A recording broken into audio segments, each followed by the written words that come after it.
Hey there, brilliant people.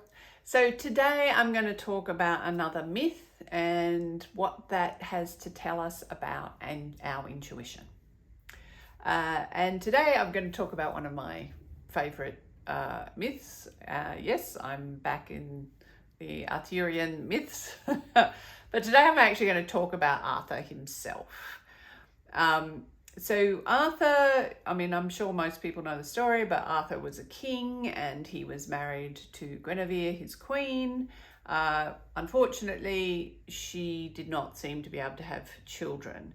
And one of the things that meant, because the queen, often in those old tales, she represented what was called sovereignty, which was the spirit of the land. And in fact, the king's authority over the land was partly because his consort was sovereignty herself. So the fact that his queen was barren, well, that meant that plague and famine came to the land, and that was why they had to then go and find the Grail so that they could actually heal the king and bring plenty and abundance and health back to the land.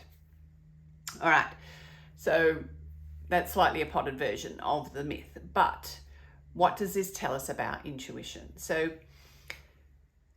two things that we need to think about. One is sovereignty itself. So sovereignty on a personal level, because of course our sovereignty, I suspect that you are not a king or queen.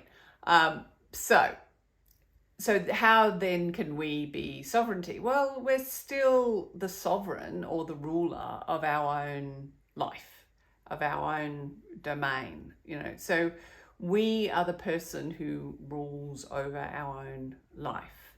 And the thing about sovereignty is that when we are ruling over our land from a place of integrity, that place of integrity means that we are acting in a way that helps everything in that land thrive, because we are supporting things to be in their integrity and to fulfill their potential.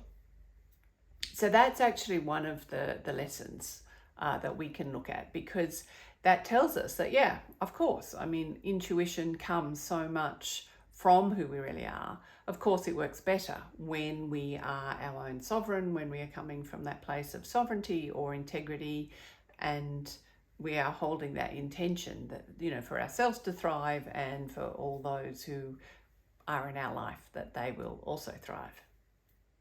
So that's one of the things.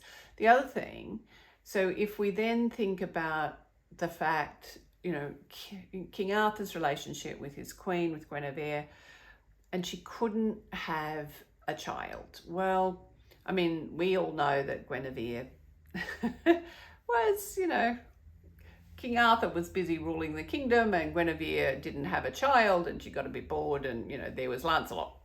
So that means that, yeah, she wasn't in her integrity, and that's what created the barrenness. And so we can also understand that not how sovereignty should work, but what actually happens when we get out of our integrity.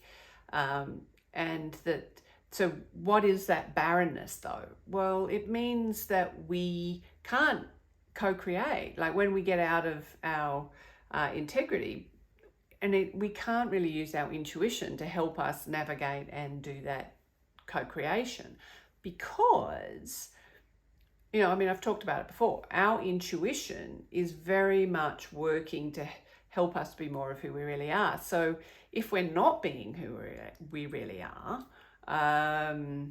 so we're out of our integrity, well, it's going to make everything barren. We're going to experience famine in our own land, and we need to actually heal our sovereignty, and that's what the Grail represents. That higher consciousness that enables us to reconnect to our sovereignty, to our integrity, and therefore reactivate our intuition and our capacity to create and co-create the life that we want. So I hope that you are living in your sovereignty, and that certainly, or this stuff that I talk about is helping you do that. But certainly, when you are living in your sovereignty, you are also living in your brilliance. So do that. And until next time, remember that you're brilliant.